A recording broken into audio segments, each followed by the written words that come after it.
सरकार आ रही से विष्णुदेव साय साय जी के सरकार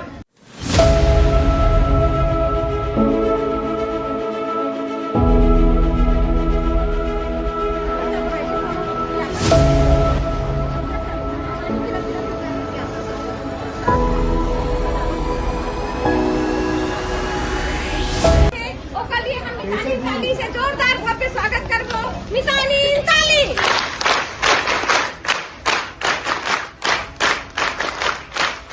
की छत्तीसगढ़ महतारी की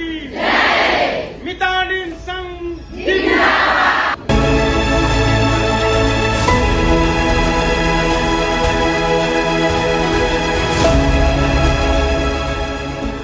देखा आज पूरा हमारे जांजगीर चांपा जिला के गांव के सब मितानिन जिला मुख्यालय में आए हैं और आपे मन बताया खाली 5 जन नहीं है पर 4 विकासखंड तो है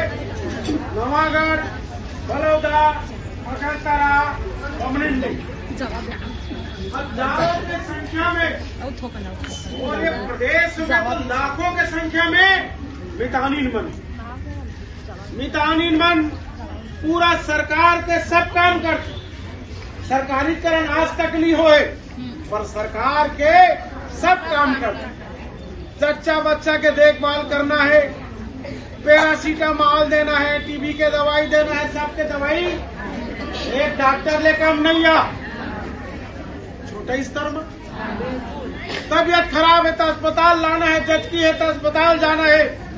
सब काम लो तो हमारी मितानिन बहनी मन कर सरकार आ रही से विष्णुदेव साय जी के सरकार नरेंद्र मोदी के गारंटी कुछ भी होते थे